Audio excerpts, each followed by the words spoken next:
Olá, amigos. Estamos aí com mais um programa Ensinamentos Extrafísicos e Projetivos. Dessa vez dando continuidade ao programa anterior que vocês assistiram, em que está aqui comigo o Luiz Roberto Matos, que bateu um papão com a gente sobre saídas do corpo, o livro dele, Sanacão, Mestre do Além, que ele relançou aqui.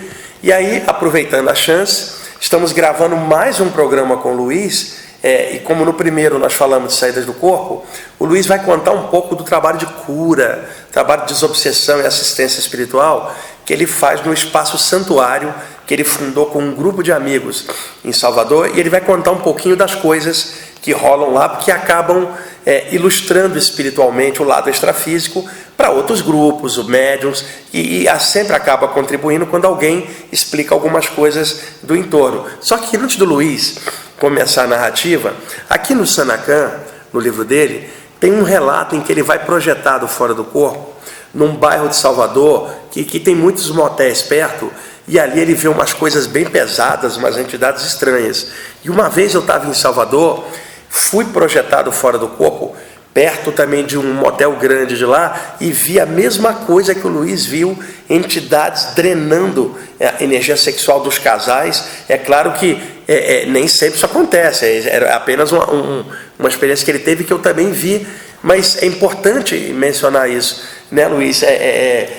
Dá para você contar um pouquinho o que você viu? É possível? Sem citar nomes do local, nem de nada, é claro. Claro.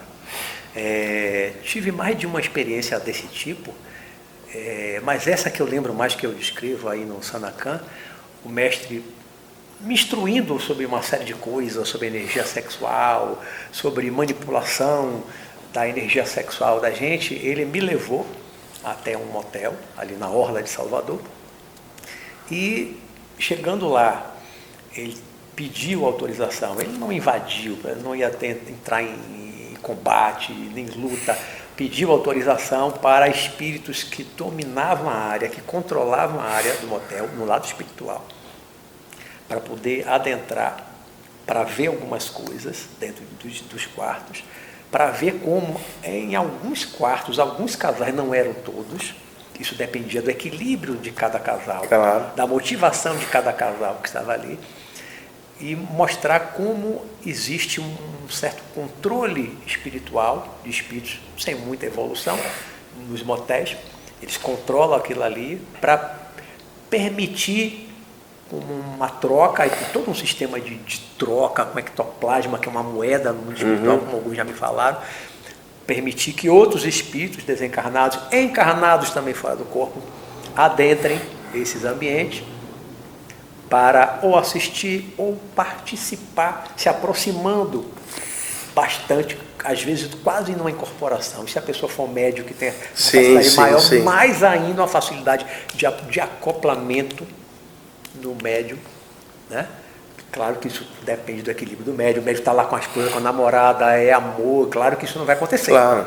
Né? Mas tem outras motivações, com desajustes, com desequilíbrios, com outras coisas mais. Você está com a energia baixa, com um padrão vibratório baixo, permite essa aproximação para que espíritos desencarnados se aproximem, para sentir o prazer indiretamente através dos encarnados. Então acopla, né? E sentem muito próximo às vezes do que o encarnado está sentindo. Então há toda uma manipulação. Isso eu vi mais de uma vez, né, em motéis. E fora o lance do consumo de álcool e droga, às vezes que também exacerba potencializa, isso. Jefferson, por favor, no próximo programa, anota aí, me lembra, de eu contar uma experiência que eu tive fora do corpo aqui. Eu dormindo em casa, no bairro da Saúde, fui projetado dentro de um motel aqui de São Paulo, e eu fui postado por um amparador para proteger um casal que estava dentro do quarto, que eu não cheguei a ver, porque desceria um espírito para encaixar. Naquele momento eu fui levado para proteger, para espíritos grossos não atrapalharem, e as coisas que eu vi. Por favor, me lembra, para não quebrar aqui a entrevista, de eu contar isso no próximo programa, tá bom? Luiz, o que é o Espaço Santuário que você, com vários outros amigos, criou em Salvador? O nome é Santuário Luz e Vida. O Santuário Luz e Vida, ele nasceu, está ligado ao meu livro Sanacão, O Mestre no Além. Eu lancei o livro em dezembro de 92. Adolfo, que você conhece também, seu amigo, foi para o lançamento, porque viu no jornal a chamada, né, matéria, uma entrevistazinha que eu fiz de 2 jornais na época.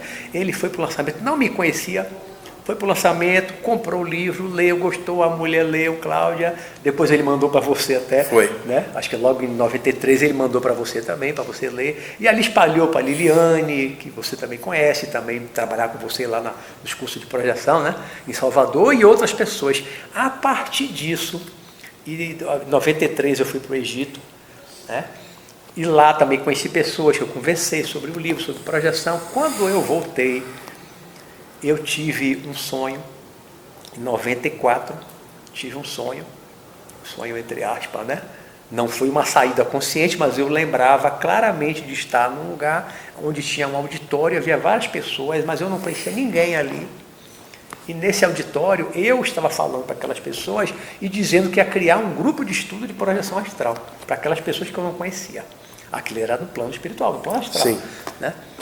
Poucos meses depois, eu aí comecei a entrar em contato com algumas pessoas, perguntando se tinha interesse em participar de um grupo de estudo de projeção astral. Aí alugamos um espaço chamado Espaço Uranus, por 6 meses, lá no Rio Vermelho, na orla do Rio Vermelho, perto da casa de Liliane, né, que você conheceu. E aí nós começamos uns encontros, um encontro semanal com aquele grupo que devia ter umas 20 a 25 pessoas, os primeiros encontros, com a ideia de praticar a projeção astral. Né? Mas tivemos algumas dificuldades, ataques espirituais, o mentor espiritual... O lugar não era adequado lá. O lugar não era adequado, que a casa estava abandonada há muito tempo, que ali era uma espécie de albergue de espíritos desocupados que andavam pela rua. Aí era complicado. E não era bom, que a gente não devia fazer ali e tal, e aí nós paramos. E ali, quando nós paramos a prática da projeção astral, aí nós pensamos, vamos fazer o quê? Aí eu sugeri, nós começamos a trabalhar com cura. Dar passe no outro, estudar energia e tal, e aí começou. 6 meses depois, nós estávamos alugando já um outro espaço, que era um espaço numa clínica Renascer, uma sala maior. Já estava, ali foi um embrião do Santuário Luz e Vida, com uns colchonetes no chão. Ali já começamos a atender pacientes com prancheta, com um prontuário de cada um. Aí na época era aquele passe mesmo de centro espírita. Quem sabia dar, como eu tinha feito vários cursos, eu fiz centro espírita há muitos anos, 15 anos dentro do centro espírita, tomei cursos.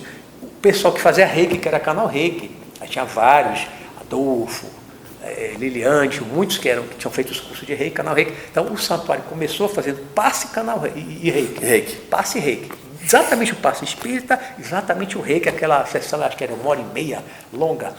Mas a gente tinha as incorporações dos mentores espirituais, os nossos médios, que iam passando informações, e nós fomos, ao longo do tempo, modificando o passe, acrescentando algumas coisas diferentes no passe. Então a gente tem um passe muito próprio, que é o passe lá do Santuário de Vida, é um passe voltado para a desobsessão.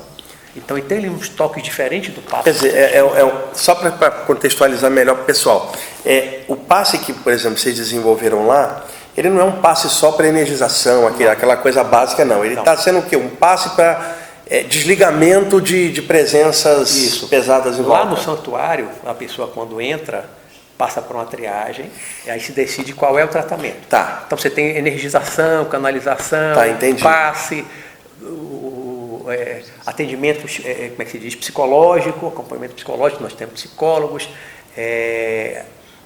Atualmente não temos, mas tivemos durante muitos anos, porque hoje a gente está sem um médium que fazia isso, né, com a incorporação de cirurgias mediúnicas, tivemos durante muito tempo também, a gente chamava de atendimento individualizado, quando ia para a equipe espiritual, fazia cirurgias, sem corte, sem sangue, usava bisturi, alguma coisa, mas sem sair sangue, aí fazia umas cirurgias assim, bastante avançadas e tal.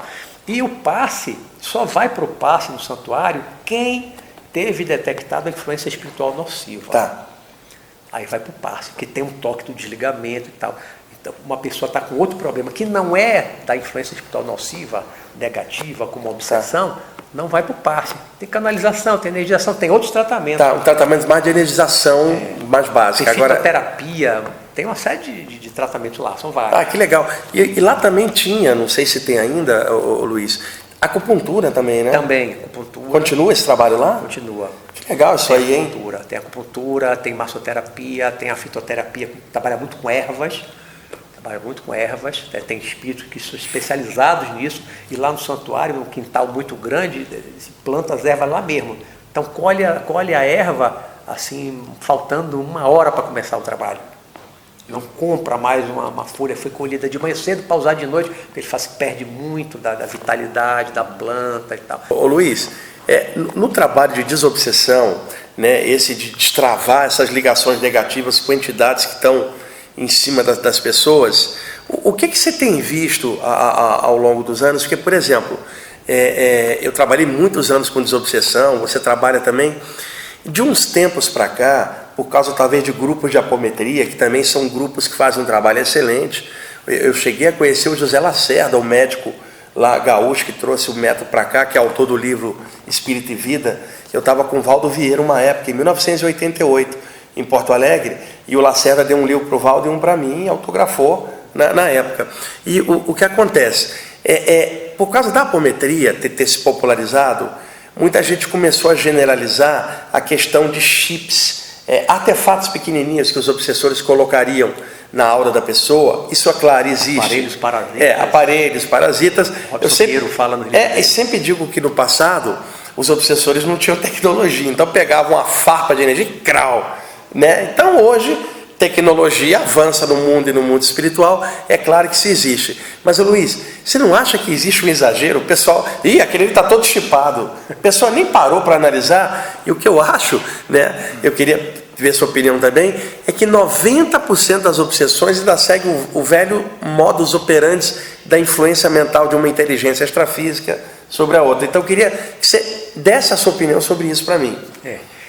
Eu só vim ouvir falar em aparelho parasita, essas coisas, quando eu comecei a ler os livros psicografados por Robson Pinheiro. Há alguns anos, eu li uns 14 livros dele, né, nos últimos anos. Antes disso, toda a literatura que eu tinha lido espírita nunca tinha falado nisso. Também não via nas sessões mediúnicas, eu participo de mediúnica desde 1977, e nunca tinha visto. Mas, depois que eu comecei a ler no livro, de uns anos, vou botar 5 anos, talvez um pouco mais para cá, na reunião mediúnica, eu tive contato com alguns casos, mas realmente uma minoria muito pequena dos casos de obsessão, que a pessoa tinha um aparelho implantado, que tinha um ovoide implantado, esse tipo de coisa. Realmente, eu, pela minha experiência, aí 38 anos de experiência mediúnica, também trabalhei muito com desobsessão, muitas reuniões que eu participei, fui coordenador de vários grupos também de mediúnicos. E na minha, se eu fosse falar assim, uma estatística minha, da minha experiência, eu concordo com você. Mais de 90% é aquele método antigo tradicional, a influência mental e energética no processo obsessivo, a esmagadora maioria. Até porque o que a gente vê até na literatura, por exemplo, dos livros psicografados por Robson Pinheiro, que esses casos de obsessão, que são obsessões complexas, como ele chama, as obsessões complexas, que usam aparelhos, sim, esses aparelhos são desenvolvidos por cientistas desencarnados. Gênios do mal, são gênios do mal, são cientistas. E nem todo espírito desencarnado que quer se vingar ali do outro tem cacife até para chegar a organizações criminosas de espíritos desencarnados, sim, que tem esses aparelhos para implantar um aparelho. Não é qualquer um. Isso. Não é qualquer obsessão simples. Eu desencarnei, tenho raiva de Wagner, vou perturbar Wagner, então vou arranjar um aparelho para implantar Wagner. Isso é uma coisa rara. Isso é uma coisa muito rara. São raríssimos os casos. E também não é qualquer médium, qualquer doutrinador, num grupo de desobsessão, que vai detectar facilmente isso, um aparelho desse implantado na pessoa. Sim. E vou lhe dizer uma coisa, agora eu vou falar da experiência própria. Eu já tive em mim implantado um aparelho na base da minha coluna, uma época que eu não estava lá muito equilibrado, muitos anos atrás. Eu tive um aparelho implantado em mim. Não fiz nenhuma cirurgia mediúnica, nada para tirar. Quando eu comecei, eu sentia as minhas perturbações, o desequilíbrio, e eu sozinho disse, não, eu vou me levantar, eu vou me melhorar, vou melhorar o meu pensamento, minha energia. Quando eu me reequilibrei sozinho, minha energia mudou. Um dia fora do corpo, eu senti o aparelho saindo, e eu peguei ele na mão e eu sentia um metal, sentia como um metal gelado, como se estivesse segurando assim um relógio, um aparelhozinho. Eu senti ele na mão. E depois eu conversando com um mentor do santuário, me explicou, né, na base da coluna, né, usando a energia sexual e tal. Né? Eu tive um implantado em mim. E além disso, já tive 2 ovoides também implantados em mim. Que quando eu me reequilibrei, eu senti eles também saindo. Só que, aí uma coisa interessante, que quando eles saíram, também estava fora do corpo. Né? Momentos diferentes. Eu estava andando numa rua, numa cidade espiritual, e sentia um negócio assim, como se fosse uma barata, um inseto, alguma coisa, saindo na minha calça, assim, descendo, escorregando, como se fosse uma barata grande. Aí saiu, eu sacudia o pé e caía no chão, eu via como se fosse uma barata, mas uma barata grande, enorme, 2, eu vi aquilo. Aí depois eu conversando com um dos mentores lá do trabalho, e eu contando para ele, descrevendo, tal, ele muito sábio, muito evoluído, ele disse assim: meu filho, isso que você viu, que estava implantado em você, eram ovoides. Aí eu falei: mas por que eu vi em formato de barata? Porque o seu cérebro, você nunca tinha visto um ovoide, nunca viu um ovoide antes, nem fora do corpo, nunca viu um ovoide. E a coisa mais repugnante, repulsiva que você conhece, e é verdade, é uma barata. Coisa mais repugnante para mim é uma barata. Pô, uma aranha pode passar em cima de mim, cobra, mas uma barata passar não é medo, mas é uma repulsa, né? Tem uma repulsa por barata. Então a coisa mais repugnante que tinha no meu cérebro era uma barata. Então quando aquilo saiu de mim, o cérebro, quando traduziu, para trazer para o consciente, para trazer aqui na memória, parecia como uma barata enorme saindo. A coisa repugnante, mas não era a forma do ovoide, não era barata. Então ele é um psicólogo muito evoluído, muito avançado lá, que é um mentor. E só para contextualizar, ovoide que o Luiz está falando, surgiu na literatura espírita, nos livros do André Luiz, onde ele narrava que alguns espíritos estavam numa situação de autoculpa tão violenta que era como se eles mergulhassem para dentro deles mesmos, e perdessem a identidade, aquela coisa assim: eu penso, logo existo. E aí a natureza do corpo astral é um campo energético ovalado, que adquire a forma humanoide, porque está reencarnando em corpos humanoides por uma temporada. Só que ali, o sujeito está como se negasse ele próprio, entrando no estado de se fechando totalmente. Aí o corpo astral volta ao formato, como se ele estivesse em coma lá dentro, encruado.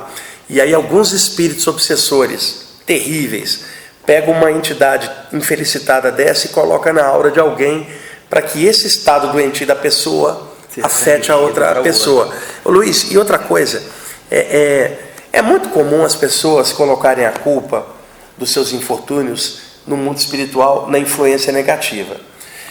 E mesmo que tenha uma entidade assediando, semelhante atrai semelhante. Nunca é um processo de uma mão única de lá para cá. Claro. Se tem uma entidade colada na pessoa, alguma coisa nela permite essa conexão. Então, na minha visão, a maioria dos assédios espirituais, os obsessores não são culpados do que eles encontram, eles são exploradores do que eles encontram. Enquanto o campo fértil entra e taca fogo na gasolina que eles encontram. Então eles não criam aquilo, eles acham aquilo e dinamizam. O que você acha disso? É isso? Perfeito. Eu também penso que, eu costumo dizer, que todo processo de obsessão, o chamado obsidiado, a vítima, entre aspas, considera a vítima, pode ter sido algoz ontem, né? O obsidiado, ele permite o processo obsessivo. Não é permitir racionalmente. Ninguém vai dizer: eu permito, venha, me prejudique. Inconscientemente você permite. E permite como? Com os seus desequilíbrios, com os seus desajustes, né? Com a sua maldade, com o seu egoísmo, com todo esse estado negativo da mente, o estado emocional negativo, o estado psicológico negativo.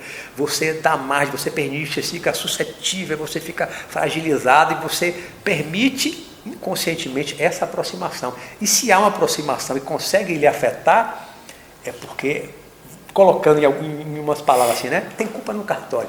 Claro, ninguém sofre inocente. Eu ouvia muito isso numa reunião mediúnica com o professor Walter Porto, que eu encontrei antes de ontem à noite fora do corpo. Ah, é? Foi o primeiro mestre. Não cheguei a conhecê-lo. Primeiro lá de Salvador. Ele era o coordenador de uma reunião, a minha primeira reunião mediúnica, que eu fiquei 9 anos, de 78 até 92, mais ou menos, né? E ele, o maior doutrinador que eu conheci de reunião mediúnica foi ele. Um mestre para mim. Até hoje, quando eu doutrino, quando eu oriento o espírito, eu ainda uso muito da fala dele, das frases dele, das técnicas dele. Foi o meu primeiro e maior mestre nesse sentido, do trabalho da desobsessão. E ele falava muito, falava inclusive para os espíritos incorporados, assim, ninguém sofre inocente.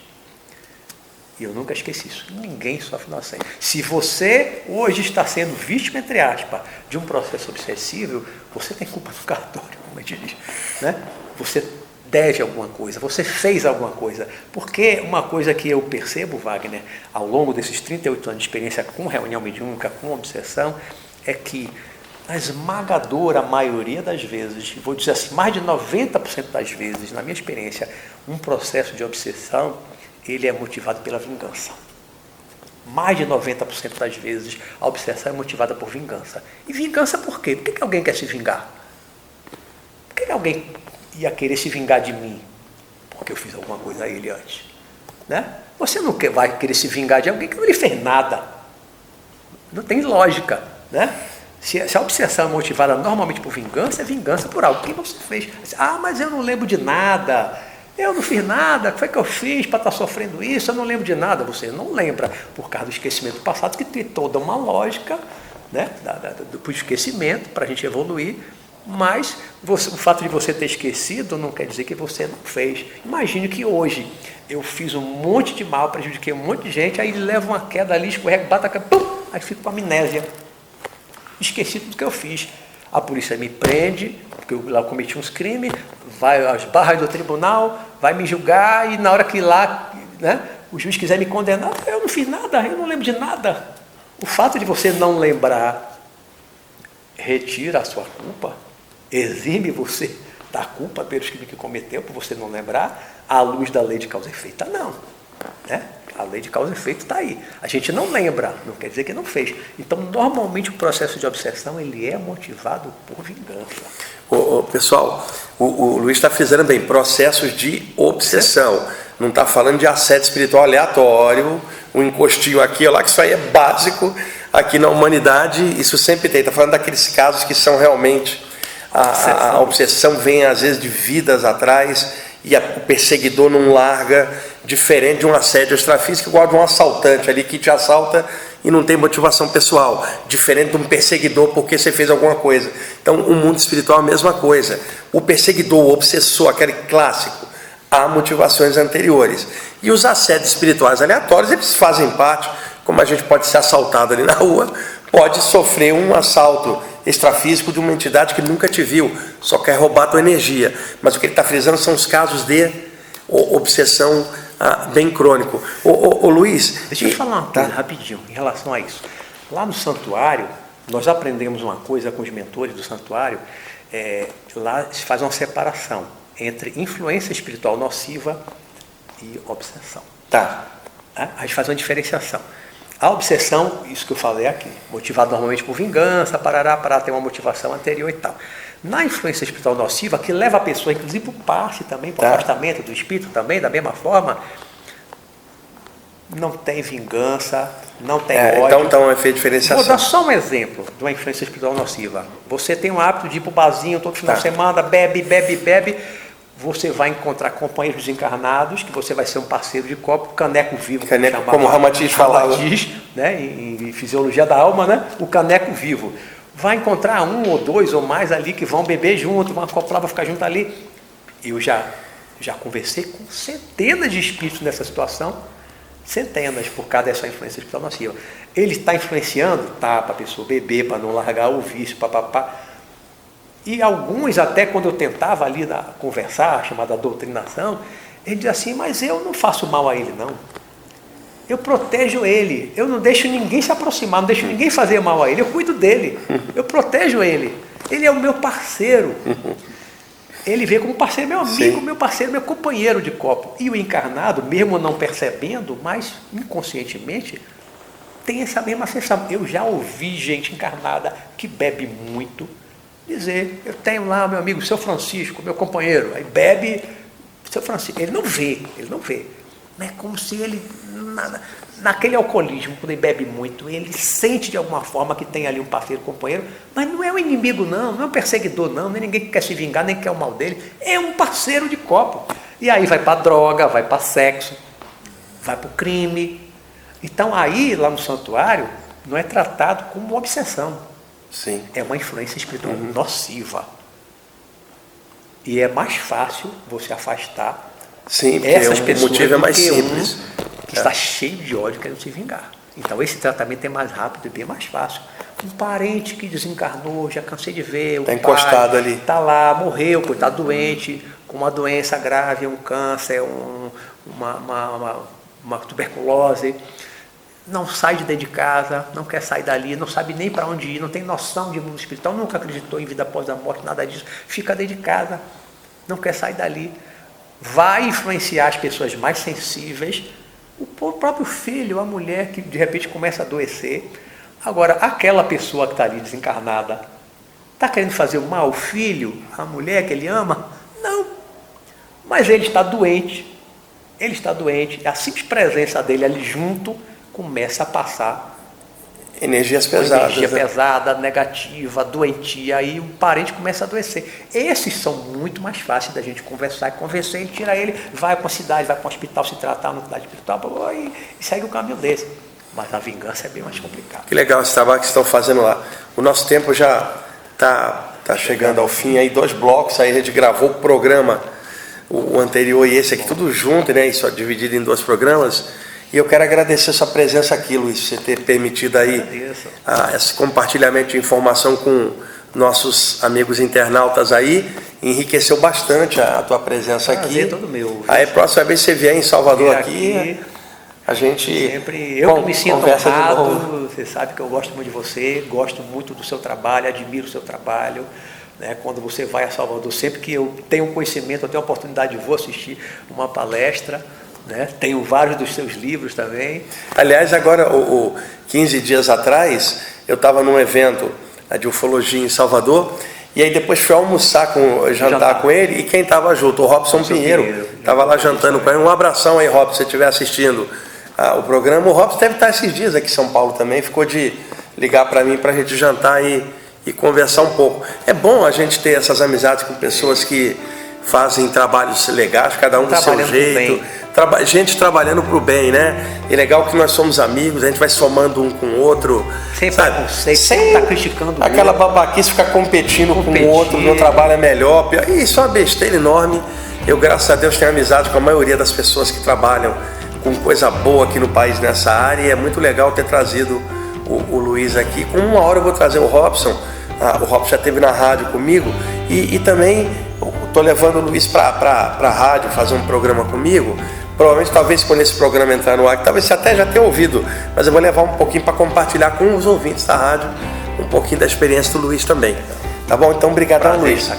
Jefferson hoje ficou ali atrás, gente, para operar o equipamento, está ali também prestando muita atenção, e é ele que é o cara que é o mentor aqui do programa, viu, Luiz? Ele que é o cara que é o gerenciador aqui das coisas, sem ele nós estamos fritos. A luz nos bastidores. Ele é a luz dos bastidores. Os bastidores somos eu e você. Né? Ele é a luz ali do programa. Estou aqui aprendendo. Então, gente, o livro Sanacam, para quem não pegou ainda, O Mestre no Além, vê se vocês conseguem um livraço sobre saídas do corpo. Vale a pena vocês darem uma conferida, tá bom? Gente, brigadão aí pela audiência. Até o próximo programa.